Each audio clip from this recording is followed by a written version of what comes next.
Kaapstad Marathon, Verenigde Rugby Kampioenskap, Wêreldbeker Kriket en 'n F1 wedren is die naweek op die spyskaart.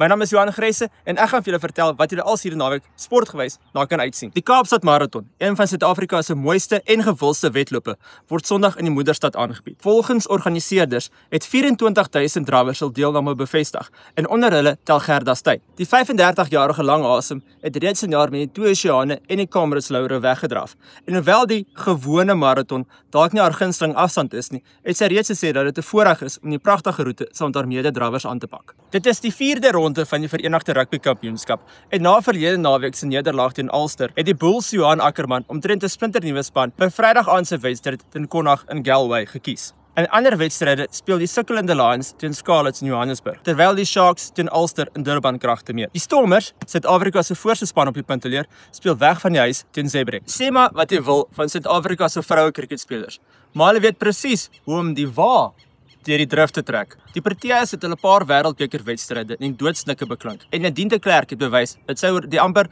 Lance Klusener-agtige vermoë beskik om koelkop in drukkoker situasies te bly. Die Suid-Afrikaners het Vrydag teen Sri Lanka gespeel. Die F1 sirkus maak die naweek 'n draai in Austin, Texas. Hoe gaan McLaren se spanstrategie uitspeel? En gaan Max Verstappen se podiumerlewing voortduur? Hou Marula Media dop vir die en al jou ander sportnuus die naweek.